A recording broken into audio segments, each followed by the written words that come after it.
하겠습니다. 오늘 설교 전에 상품을 드리고 시작하겠는데요. 그런 상품을 아무 이유 없이 드리면 안 되잖아요. 제가 두 가지 질문을 하고 두 분에게 상품을 드리겠습니다. 첫 번째 질문입니다. 오늘 함께 읽었던 말씀 있잖아요. 오늘 함께 읽었던 말씀에 특히 11절 말씀이 어디에 있는지 기억하신 분 계신가요?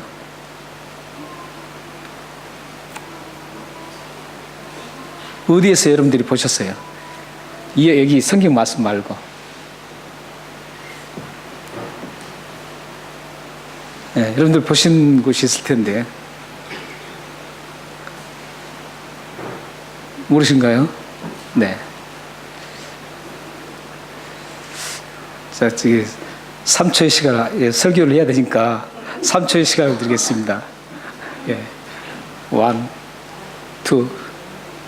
1, 2, 3. 모르시나요? 아시죠?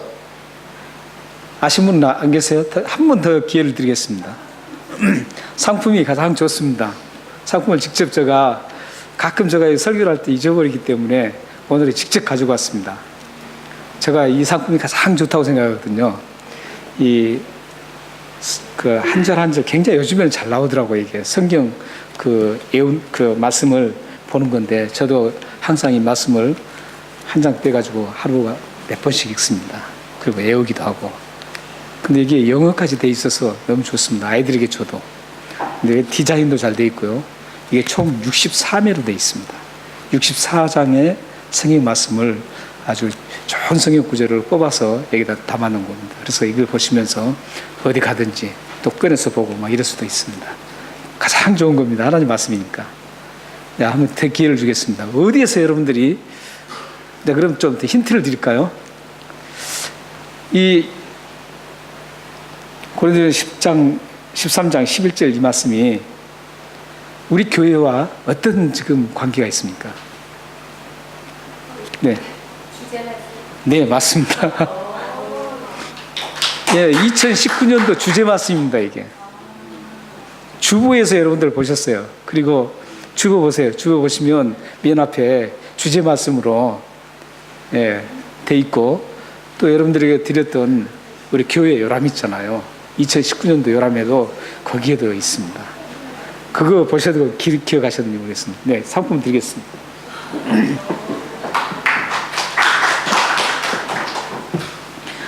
또 한 가지는, 이건 아마 굉장히 쉬울 겁니다. 아마 먼저 손 드신 분이 아마 받을 수 있을 것 같아요. 고린도전서 13장을 무슨 장이라 그럽니까? 네, 저기 황수자 집사님이 가장 먼저 드셨던데요. 황수자 집사님 들으셨나요? 아니면은 이상훈 집사님 들으셨구나. 이상훈 집사님 들었는데 황수자 집사님 들은 것처럼 이렇게 보이네. 예, 뭡니까? 예, 사랑장입니다. 여기 이따 드릴까요? 지금 받아가시겠어요? 이따가 꼭 받아가십시오. 네, 사랑장이라 그러죠. 그런데 이 사랑장이라는 건 누구나 다 교회 생활을 좀 하고 또 성경 말씀을 좀 배우신 분들은 이 고린도전서 13장이 사랑장이라는 것을 누구나 다 알고 있습니다. 맞습니다. 맞으니까 제가 상품을 드린다 그러겠죠. 네, 그런데 이 사랑장이 어떻게 해서 사랑장이 되었을까?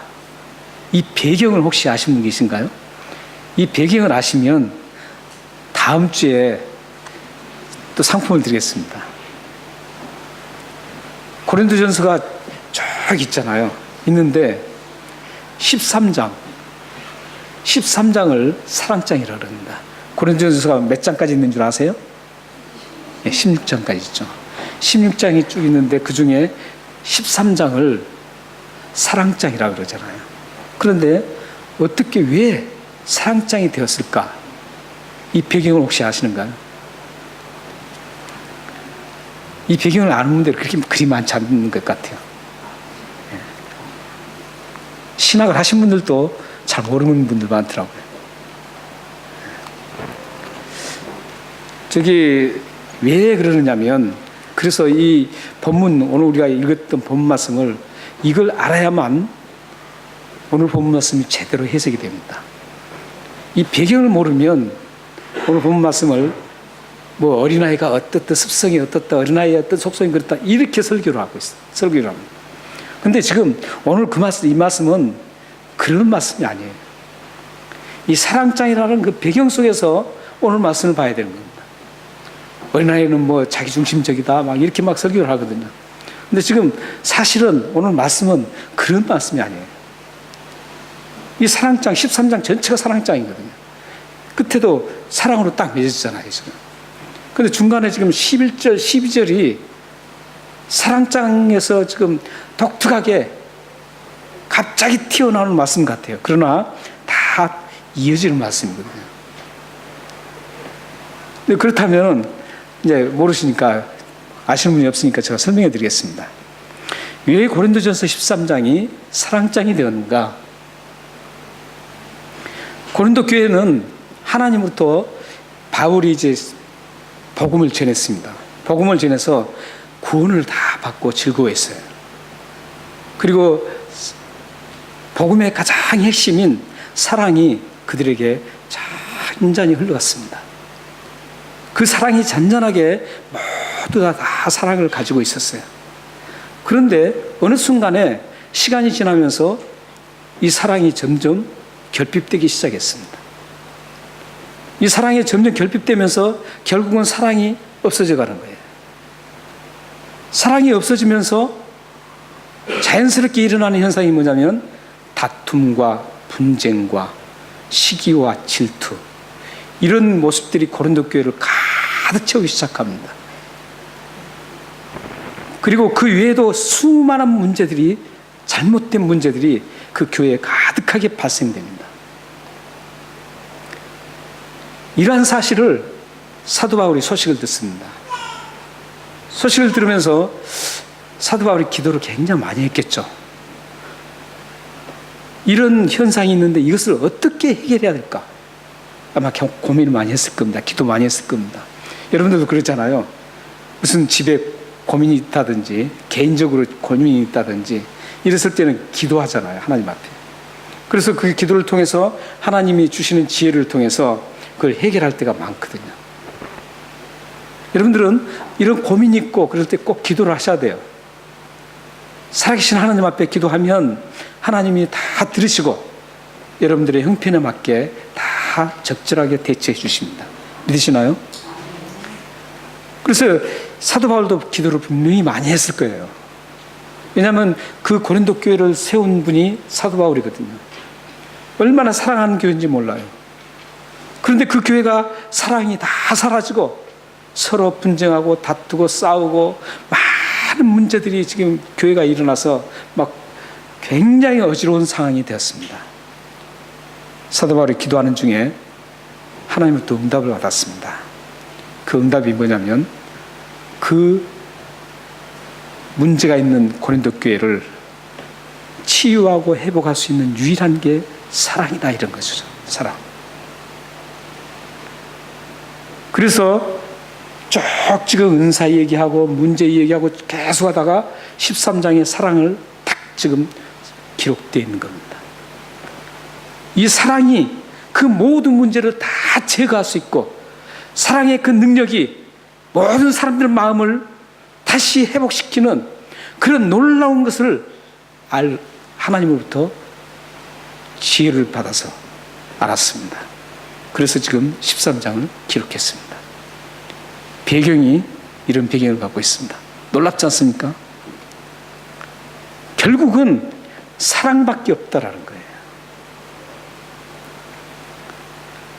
사실 그런 것 같아요. 제가 목회도 해보고 부교육자 생활도 한국에서 수없이 해보면서 많은 분들을 이렇게 대하면서 느낀 게 뭐냐면 역시 사랑이 최고라는 걸 느꼈습니다. 아무리 약한 사람도 그 사랑 앞에 무릎을 꿇는 모습을 많이 봤습니다. 여러분들 간증도 많이 듣잖아요. 그 살인마들도 감옥에서 이제 사형수로 있으면서 한 분의 그 사랑스러운 그 복음을 들고 사랑으로 그를 계속 감싸 안았을 때 그가 회개하고 눈물을 흘리면서 주께로 돌아오는, 예수께로 돌아오는 그 놀라운 역사들이 얼마나 많은지 모릅니다. 저도 직접 본 것들이 많습니다. 그렇게 미워해도 끝까지 잘 사랑하니까 그분이 결국은 무너져서 함께 좋은 관계를 맺는 것들을 많이 봤습니다. 사랑 앞에는 누구도 거부할 수 없습니다. 사랑은 능력입니다. 사랑은 모든 문제를 다 해결할 수 있는 능력입니다. 만약 여러분 가정에 문제가 있다면 그것은 사랑 문제입니다. 여러분들이 인간관계에서 문제가 있다면 그건 사랑입니다. 사랑 문제입니다. 여러분들이 어떤 문제든지 다 보면 근본적으로 사랑 문제입니다. 여러분들이 사랑만 하면 모든 문제가 다 제거되고 그 문제가 다 풀리게 되어 있습니다. 우리들의 모든 문제 중에, 우리의 문제 중에, 우리 인간의 문제 중에 가장 큰 문제가 뭡니까? 죄 문제입니다. 죄를 어떻게 해결할 방법이 없습니다. 다른 종교와 다른 부분이 이 죄 문제입니다. 불교나 부디즘이나 모럴리즘, 유교나 또 이슬람이나 어떤 종교에도 이 죄 문제를 해결할 방법을 제시한 종교가 없습니다. 이 죄 문제를 어떻게 하면 다 깨끗하게 씻을까? 이런 종교는 아무 종교도 없습니다. 오직 유일하게 하나님, 이 세상을 창조하신 하나님, 우리를 영원한 생명을 주실 수 있는 하나님만이 유일하게 제시하는 죄 씻은 방법이 나옵니다. 그게 바로 예수 그리스도를 통해서 십자가의 죽으심으로 우리 죄가 용서받는다는 겁니다. 다른 종교는 다 자기를 어떻게 하면 자신이 계속 추스리고 어떻게 하면 내 마음을 잠잠히 할까 묵상하면서 가는 종교입니다.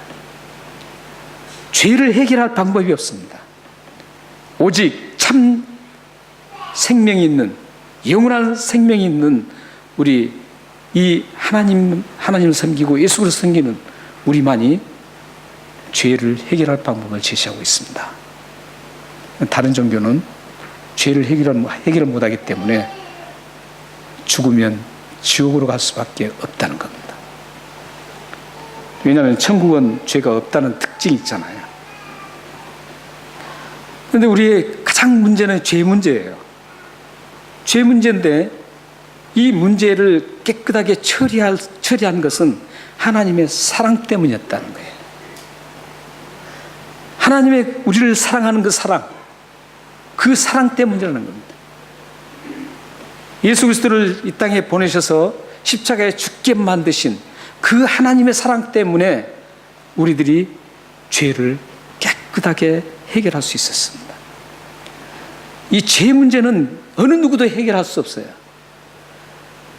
그렇기 때문에 우리 관계 속에서도 모든 문제를 해결할 수 있는 것은 오직 사랑의 능력으로 해결할 수 있습니다. 혹시 여러분들에게 문제가 있다면 사랑하면 그 문제가 다 풀릴 것입니다. 내가 사랑을 못한 부분이 어떤 것이 있는가? 문제를 안고 있을 때는 먼저 생각해야 될 게 내가 사랑하지 못했던 게 어떤 게 있는가? 내 아내를 사랑하지 못했나? 내 남편을 사랑하지 못했나? 아니면 우리들의 지체 속에 있는 한 분을 사랑하지 못했나? 아니면 우리들의 모든 삶 속에 이웃들과 관계 속에서 사랑하지 못한 부분이 있나? 이런 부분들을 여러분들이 잘 생각해 하셔야 됩니다.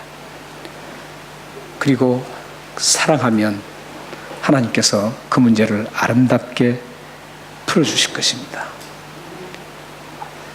지금 고린도 교회가 그 문제가 한두 가지가 아니었어요. 여러분들이 가진 문제는 아무것도 아니었어요. 대단하게 힘든 문제들이 많았어요.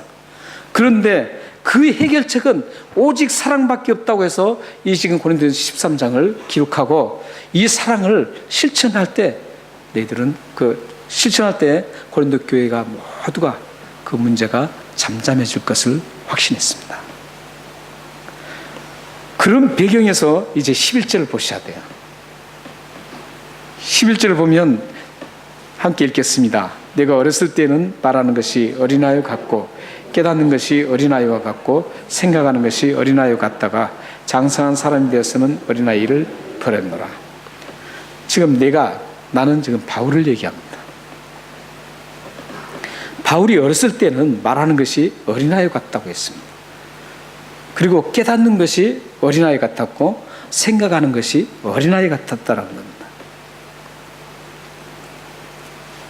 여기서 지금 바울이 말하는 그 어린아이 같은 말, 깨닫는 것이라는 것은 understood이라고 되어 있죠. 영어에는 이해했다는 것이 이해. 내가 어린아이처럼 이해를 했다는 거예요. 어렸을 때. 사도 바울 어렸을 때 모든 것들을 보면서, 모든 사람을 보거나 사물을 보고 사건을 볼 때 어린아이처럼 이해를 했다는 겁니다. 그리고 생각하는 것이라는 것은 사실 번역이 조금 다시 해야 될 부분입니다. 생각했다는 것은 판단했다라는 뜻입니다. 사실은 영어에는 thought로 나왔는데, 생각이라고 나오는데 헬라어에는 그렇지 않습니다. 헬라어에는 판단하다 이런 뜻입니다. 그러니까 어린아이 같이 판단했다는 거예요. 사람을 볼 때도 어린아이처럼 판단했고, 또 어떤 사건을 볼 때도 어린아이처럼 판단했다는 거예요. 그런데 그런 어린아이처럼 그렇게 계속 말도 하고 이해도 하고 판단도 했는데, 이제 장성한 사람이 되어서는 그런 어린아이를 일을 다 버렸다라고 말씀합니다. 그렇다면 우리는 여기서 잠시 어렸을 때, 사도 바울이 어렸을 때라고 표현한 이 말씀이 어떤 의미를 가지고 있는가부터 먼저 우리가 규명을 해야 됩니다. 여기서 어렸을 때라는 것은 유대인들은 율법으로 13세 이상이 돼야 성인으로 취급했습니다. 그러니까 여기에는 지금 최소한 어렸을 때라는 것은 13세 이하를 말합니다. 자기 능력으로 스스로 할 수 없는 나이를 말합니다. 그래서 여기서 보면은, 그렇다면 이 사도 바울이 어렸을 때 13세 이하 때를 말하는가? 그가 아닙니다. 여기서는 지금 신체적인, 육체적인 나이를 가리키는 거 아닙니다. 육체적인 나이를 말하는 것이 아니라 사도 바울이 예수 그리스도를 다메섹 도상에서 예수 그리스도를 만난 후에 어린아이 신앙을 가지고 있었다라는 겁니다. 우리는 사도 바울 하면 말이죠, 그 다메섹 도상에서 누구도 경험할 수 없는 그 극적인 그런 경험을 하잖아요. 예수 믿는 사람을 잡으러 가는 도중에 다메섹 도상에서 말이죠, 빛에 의해서 예수 그리스도를 만나죠. 예수 그리스도로부터 직접 음성을 듣죠. 그런 극적인 그런 체험을 합니다. 그러니까 우리는 그렇게 생각을 해요. 아, 바울은 당연히 처음부터 예수를 그렇게 만났기 때문에 성숙한 신앙이 되었을 거라고 생각합니다. 그렇지 않습니다. 성숙한 신앙에는 하루아침에 그렇게 순간적으로 되는 거 아닙니다. 사도 바울도 마찬가지였어요.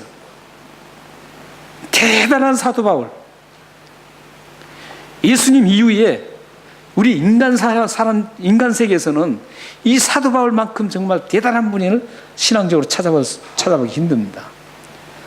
그런 신앙의 위인도 처음부터 그렇게 하루아침에 예수님 만난 순간부터 성숙한 신앙으로, 장성한 신앙으로 딱 바뀌어진 게 아니었다라는 거예요. 그렇다면 여기서 어렸을 때 사도 바울의 어렸을 때 신앙은 언제를 말하는 거예요? 그걸 풀기 위해서는 갈라디아서 1장 17절 18절을 보시면 됩니다. 한번 읽겠습니다. 자, 시작. 또 나보다 먼저 사도된 자들을 만나려고 예루살렘을 가지 아니하고 아라비아로 갔다가 다시 다메섹으로 돌아갔노라. 그 후 3년 만에 내가 게바를 방문하려고 예루살렘으로 가서 그와 함께 15일을 머무는 동안, 이렇게 되어 있습니다. 그 앞뒤에 이제 딱 문맥이 전체 나오죠. 여기서 지금 사도 바울이 다메섹 도상에서 예수님을 만난 이후에 했던 행동을 취했던 사건을 지금 말씀하고 있습니다. 예수님을 만난 다음에 즉시 예수 믿으라고 막 쫓아다니는 그런 선교를 하지 않았어요. 그리고 내가 예수 믿었다, 예수 믿었으니까 자기보다 이제 여기 그 위에 성이 나옵니다. 연장자를 찾아가지 않았고 또 사도들을 찾아가지 않았어요. 예수를 믿는 사람을 잡아 죽이는 사람이었어요. 핍박하는 사람이었어요. 그 사람이 하루아침에 예수님 만나고 대단한 체험을 하고 변화되었습니다. 그러면 얼마나 기뻤겠어요. 그러면 바로 뛰어나가서 말이죠. 예수 믿으라고, 내가 이런 체험을 했다고 하면서 막 전도했을 거 아니에요. 근데 그러지 않았어요. 어디로 갔다 그럽니까? 17절에 아라비아로 갔습니다. 아라비아 사막으로 갔습니다. 몇 년이네요? 18절에 3년 동안. 지금 사도 바울의 어렸을 때 얘기는, 어렸을 때라는 그때는 아라비아로 간 그 3년 기간을 얘기합니다. 그 기간은 사도 바울에게 있어서 어린아이의 신앙이었어요. 사도 바울도 3년이라는 그 시간 동안 어린아이 신앙으로 자랐다는 거예요. 지냈다는 거예요. 그 이후에 사도 바울이 이제 성숙한 장성한 신앙이 되어서 어린아이의 그 일들을 다 버렸다는 겁니다. 그러니까 장성한 신앙이 되지 않으면 어린아이 신앙으로 계속 있는 거예요. 사도 바울이 지금 아라비아로 가서 뭐 했을까요? 하나님과 독대를 한 겁니다. 하나님 앞에 기도하며 하나님 앞에 자기의 그동안에 그 핍박했던 모든 것을 회개하고 토했습니다. 그 기간에 모든 죄를 다 토하면서 하나님과 관계를 끈끈이 하면서 자신의 연약한 부분들을 다 내어놓고 하나님 앞에 이 연약한 부분을 제거하시고, 하나님이 부르셨던 이방인 선교로 불렀다고 하는데 그 선교를 할 수 있는 장성한 신앙으로 저를 다듬어 달라고, 그렇게 아라비아에서 3년을 처절하게 영적 투쟁을 하면서 지냈습니다. 그래서 그가 장성한 신앙이 될 수 있었어요. 지금 사도 바울이 고린도 교회를 생각하면서 자기의 경험을 지금 말씀하고 있는 거예요. 여기서 그러면 한번 이제 그렇다면 어렸을 때 말하는 것이 어떤 말이었을까요? 사도 바울이 어렸을 때 어떤 말을 했을까요? 이것은 모두에게 통합니다. 여러분들이 신앙적으로 어릴 때는 어떤 말을 할까요? 신앙이 어릴수록 사랑의 말을 하지 않습니다. 여기서 말하는 것은 지금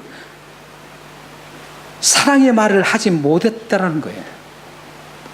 그렇기 때문에 고린도전서 13장은 이 말씀을 할 때는 사랑장이기 때문에 사랑의 관점에서 이 해석이 돼야 되는 거예요.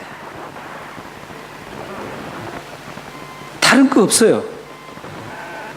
다른 해석이 필요가 없어요. 사랑의 말을 대신 미워하는 말을 했다는 거예요. 공격적인 말을 했다는 거예요. 비방하는 말을 했다는 거예요. 사도 바울은 어렸을 때 사도 바울도 역시 그렇게 했어요. 근데 그 3년 동안 아라비아에서 그 모든 것들을 버릴 수 있는 장성한 신앙으로 다듬어져서 나왔습니다. 그리고 그 이후에 복음을 전할 때 보면 사도 바울은 미워하는 장면이 한 번도 없습니다. 그리고 남을 비방하거나 공격적인 말을 한 적이 사도행전을 보면은 한 번도 없습니다. 장성한 신앙이 된 이후에는 그렇게 변하는 겁니다. 여러분들이 말이 맞죠? 혹시 공격적이거나 다른 사람을 비방하거나 또 다른 사람을 상처 입히는 그런 말들이 많이 튀어나오고 줄을 이루고 있다면 여러분들은 사랑의 말로 바꿔야 합니다. 아무리 나에게 대적을 해도 그 사람을 대할 때 사랑의 말로 대해야 된다. 이렇게 될 때 성숙한 그리스도인이라는 것. 서로가 사랑의 말만 하면요, 안 녹아지지 않을 사람은 없습니다. 사랑의 말을 하고 사랑의 말을 하면 아이들도 꼿꼿하게 잘 자랄 수 있습니다. 근데 부모님들은 주로 그러죠. 항상 지시하는 말을 마저 하잖아요. 지시하는 말을 하는데 다른 말을 할 것 없습니다. 아이들을 가장 잘 키울 수 있는 방법은 사랑한다는 것. 사랑의 말을 계속하는 겁니다. 사랑스러운 말을 계속해 주는 겁니다. 그 아이는 그럼 반듯하게 자랄 수 있습니다. 그래서 거목이 되어서 하나님의 나라를 위해서 영광스럽게 사용되어질 수 있습니다. 여러분 자녀들이 그런 자녀들이 되기를 바랍니다. 그리고 또한 보면 깨닫는 거, 언더스탠드 하는 거. 어린아이가 저 언더스탠드 했다는 건 뭘까요? 어린아이처럼 이 언더스탠드 했다는 것은, 이해했다는 것은 사랑을 주는 사랑이 아니라 받는 사랑으로 이해했다라는 겁니다. 사랑을 주는 사랑으로 이해를 해야 되는데 받는 사랑으로만 이해를 한다는 거예요.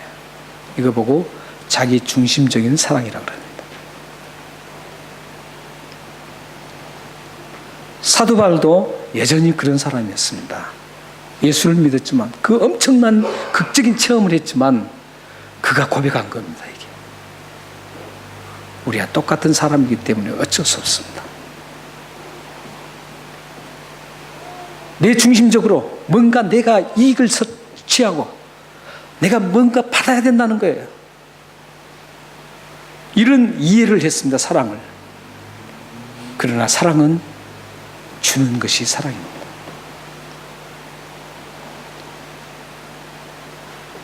우리 이제 각자도 그렇죠. 우리 뭐 이제 부부 관계도 그렇고 우리 교육 관계도 그렇고 사실 주는 사람, 주는 분들, 잘 주는 분들이 계세요. 그분들을 보면은 넉넉한 분들이 아닐 때가 많아요. 물론 넉넉한 분들도 잘 주신 분 계세요. 넉넉하지 못해도 잘 주신 분이 계세요. 그분들 보면 하나님께서 그분들에게 공급해 주시는 것을 봅니다. 하나님 앞에 잘 드리는 그 사랑을 그것도 사랑입니다. 하나님 앞에 잘 드린 분들 보면 하나님께서 분명히 함께 하시는 것을 환하게 볼 수 있습니다. 함께 거하면서 하나라도 더 주려고 하고 이런 사랑의 개념을 가지고 이런 사랑의 마음을 가지고 하나 더 드리려고 하는 그런 모습을 가진 분들 보면 참 그분들의 신앙도 아름다운 것을 볼 수 있습니다. 우리 사랑 성도 여러분들이 서로가 뭔가 주고 싶어하는 그런 사랑의 여러분들이 되시길 바랍니다. 그리고 또 보면 생각이라고 그랬는데 이것은 뭐라 그랬죠? 판단하는 것이죠. 사람을 판단할 때도 또 어떤 사건을 판단하고 일들을 판단할 때 어떻게 판단합니까? 어린아이는 그 판단을 사랑으로 판단하지 않는다는 것. 뭔가 약점과 흠집을 잡으려고 판단한다는 겁니다. 덮어주고 감싸주기 위해서 판단하는 거 아니라는 거예요. 사랑은 허다한 죄를 덮어주고 감싸주는 겁니다. 그래서 판단을 하는데 사랑으로 판단하지 않는다는 거죠. 감싸주고 덮어주려고 그 사건과 그 사람을 이 얘기를 듣고 뭐 판단을 하지 않는다는 거죠.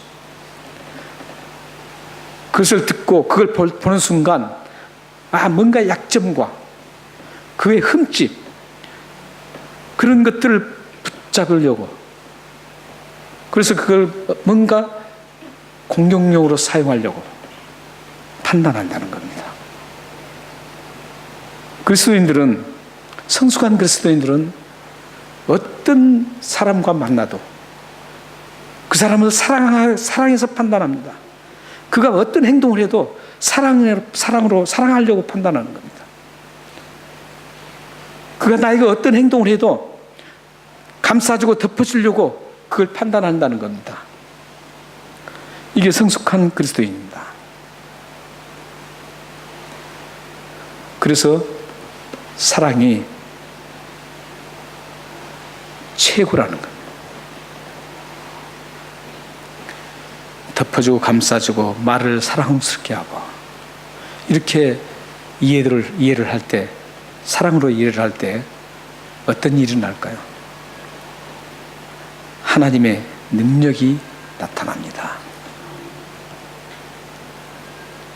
만약 여러분들이 하나님의 능력을 경험하고 싶으시다면 사랑의 말을 하십시오. 사랑하려고 이해를 하십시오. 사랑하기 위해서 판단하십시오. 그러면 여러분들에게 하나님이 함께 하십니다. 왜냐하면 하나님은 사랑이시기 때문입니다. 사도 바울은 과거에 자기의 어렸을 때 그런 모든 것들을 버렸다 그럽니다. 자기 중심적이고 받는 것만 알았던 그 사랑. 사랑의 말보다는 미워하고 공격적이고 시기 질투하는 그런 말, 비방하는 그런 말들, 그걸 다 버렸다는 겁니다. 그리고 판단할 때도 사랑으로 판단하고 감싸주고 덮어줬다는 겁니다. 이렇게 사도 바울이 했기 때문에 그 모든 걸 하면서 이제 그 전에 있던 모든 잘못된 것들을 다 버렸다는 겁니다. 여러분들은 어떻습니까? 지금까지 한번 자신을 한번 생각해 봤으면 좋겠습니다. 내 자신은 과연 오늘 말씀을 들으면서 내 말은 주로 어떤 말을 했나? 내가 이해했던 것, 내 아내를, 내 아이, 자녀들을, 우리 지체를, 이웃에 있는 친구들을, 이웃에 함께하는 동료들을 내가 정말 얼마나 이해하고 사랑으로 이해했나? 또한 그들을 판단할 때, 사건을 판단할 때 사랑으로 판단했나? 저는 참 그 목사님들 만나서 같이 이제 대화해 보면 목사님들을 이제 그래서 제가 언젠가 말씀도 하고 그래요. 하면은 참 정치에 굉장히 민감한 것 같아요. 저는 정치에 민감하지 않거든요. 하나님 말씀이 위주로 가는 것이기 때문에. 근데 정치를 하면서 자기의 마음에 안 든 그 다른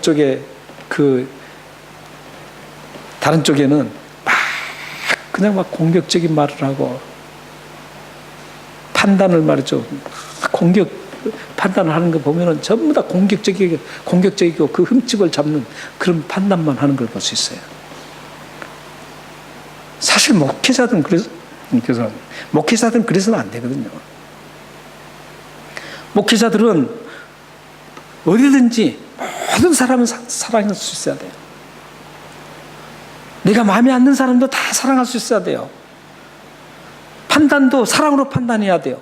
그들의 흠집을 잡기 위해서 판단하면 안 되는 거예요. 우리들은 다 마찬가지입니다. 여러분들도 마찬가지예요. 여러분들이 아무리 마음에 안 드는 사람이 있어도 그분이 어떤 말을 하고 어떤 행동을 할 때 그 판단을 덮어주고 감싸주려고 판단해야 돼요. 그 잘못된 것을 흠집을 잡아서 다시 공격용으로 사용하려고 그걸 세이빙해 두면 안 돼요. 우리 그리스도인들은 어떤 사람을 만나도, 어떤 사건을 만나도, 어떤 집단을 만나도 모두 사랑으로 대말을 하고 사랑으로 이해하고 사랑으로 판단해야 돼요. 사랑하기 위해서 판단해야 됩니다.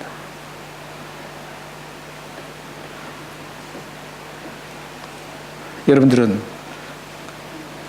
지금까지 어떻게 살아왔는지, 사랑의 말을 얼마만큼 하고 살았는지, 아니면 비방한 말을, 공격적인 말을 많이 했는지 한번 점검해 봐야 합니다. 여러분들은 베푸는 사랑보다도 받으려고 하는 그런 이기적인 사랑을 하지 않았는지 생각해 봐야 합니다. 여러분은 상대를 덮어주고 감싸주려고 판단하는 것이 아니라 공격하기 위해서 흠집을 붙잡고 실수를 붙잡아서 뭔가 공격하기 위해서 판단해서는 안 됩니다. 여러분들이 어린아이 신앙을 버릴 때가 되었습니다. 물론 우리 교회는 그런 분들이 많지 않습니다. 그래서 참 감사해요. 참 사랑의 말을 많이 하고 또 서로가 보면 감싸주려고 하고 서로 이해하고 이런 것들을 보면서 저는 참 행복한 목사라고 합니다. 이 행복한 목사라는 것은 뭐 사례비를 많이 받고 뭐 큰 교회를 이룬 게 행복한 목회가 아닙니다. 행복한 목사는 우리 성도님들이 사랑으로 이해해주고 사랑의 말을 해주고 사랑으로 판단해서 감싸주고 덮어주는 이런 분들이 많이 있으면 그게 가장 행복합니다.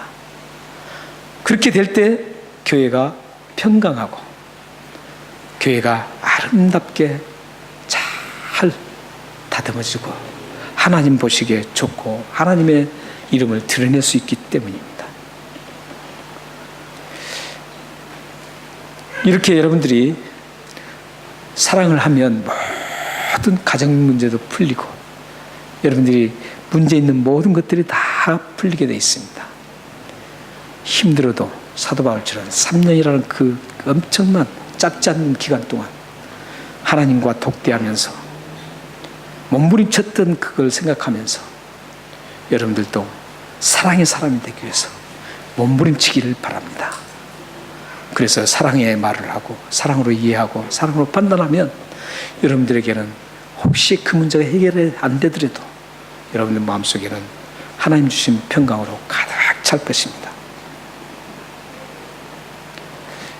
이렇게 모든 문제를 해결할 수 있는 능력을 가진 것이 사랑입니다. 그래서 13절에 사랑이 제일이라고 한 겁니다.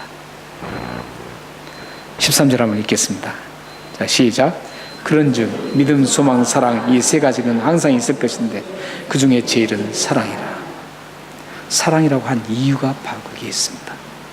사랑이 제일이라 이런 이유는 모든 다툼과 시기와 질투와 많은 문제들이 있어도 사랑이 그곳에 머물면 다 평화가 이루어지고 사랑이 있는 곳에는 기쁨과 행복이 넘치고 용서가 있고 덮어주고 감싸주는 그런 대단한 능력이 일어나기 때문에 사랑이 제일이라고 하는 겁니다. 사랑이 제일입니다. 여러분들이 이렇게 사랑이 제일이기 때문에 성숙한 신앙이 되면 이렇게 제일인 삶을 살 수 있습니다. 그렇게 될 때 어떤 일이 나는 줄 아세요? 12절입니다. 12절 한번 같이 읽겠습니다. 자, 시작. 우리가 지금은 거울로 보는 것 같이 희미하나 그때는 얼굴과 얼굴을 대하여 볼 것이요 지금은 내가 부분적으로 하나 그때는 주께서 나를 아신 것 같이 내가 온전히 알리라. 지금은 여러분들이 사랑의 말을 또 사랑의 행동을 사랑의 사람인지 사랑의 사람이 아닌지 사실 우리가 구분이 잘 안 되죠. 저 김석동 목사를 보면서 사랑이라고 확실합니까? 여러분들이 그렇게 만약에 확신한다고 해도 그건 정확한 거 아닙니다. 희미한 겁니다. 온전한 게 아닙니다.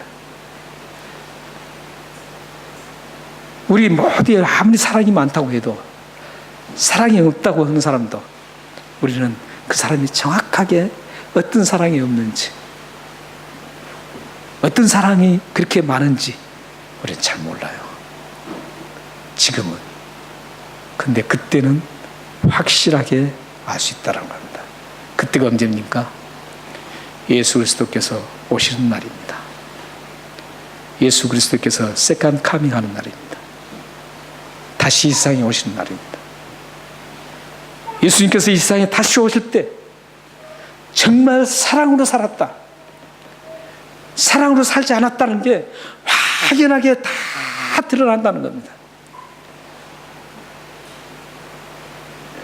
여기 나오는 거울은 어떤 거울이냐면 지금처럼 말이죠, 유리로 만들고 수은으로 만들어서 말이죠 환하게 보이는 그런 거울이 아니었다는 걸 여러분들 옛날에도 말씀드렸어요. 구리로 만들었어요. 구리로 막 문질러서 얼굴을 보게 만든 그때 그 시절은 그렇게 했습니다. 그런데 고린도 지방에서 나온 이 구리로 만든 거울이 가장 비쌌고 가장 좋은 거울이었다고 합니다. 그런데도 불구하고 희미했다라는 거죠. 그때 그 거울은 아무리 봐도 사실 정확하게 볼 수 없었던 거울이었습니다. 예수 그리스도께 오실 때는 우리가 사랑으로 살았는지 사랑하지 않고 살았는지 모든 것이 적나라하게 들춰지고 드러납니다. 우리가 잘 살아야 할 이유입니다. 서로 우리는 사랑할 시간이 부족합니다. 사랑은 말하기에 부족하고 사랑하며 이해하고 살아가는 것 부족한 시간입니다. 사랑으로 판단하는 그 시간도 부족합니다. 여러분 모두가 사랑으로 모두 사랑의 말을 하고 사랑으로 이해해서 하나님의 영광을 돌려드리는 축복된 가정이 되시기를 주님의 이름으로 축원합니다. 마지막으로 성경 두 구절을 읽고 마치겠습니다. 베드로전서 4장 8절과 로마서 5장 8절입니다. 먼저 함께 읽겠습니다. 시작. 무엇보다도 뜨겁게 서로 사랑할지라 사랑은 허다한 죄를 덮느니라. 여러분들이 다른 허다한 것은 굉장히 많은 죄를 덮는다는 거예요. 그러니까 사랑은 그렇게 위대한 겁니다. 능력입니다. 제일입니다. 또 한번 보십시오. 시작. 우리가 아직 죄인 되었을 때 그리스도께서 우리를 위하여 죽으심으로 하나님께서 우리에 대한 자기의 사랑을 확증하셨느니라. 하나님의 사랑이 확증된 사건이 뭐라고요? 예수 그리스도의 십자가 사건입니다. 예수 그리스도가 십자가에 죽으신 사건은 하나님의 사랑이 완전하게 드러난 사건이었습니다. 우리를 위한 그 사랑이었습니다. 이제 우리는 이 사랑을 받았으니 우리도 사랑하며 살아서 하나님의 영광을 드리려는 가정, 하나님의 영광을 모든 곳에 평화를 심는 가정이 되는 축복된 가정이 되기를 주님으로 축원합니다. 기도하겠습니다.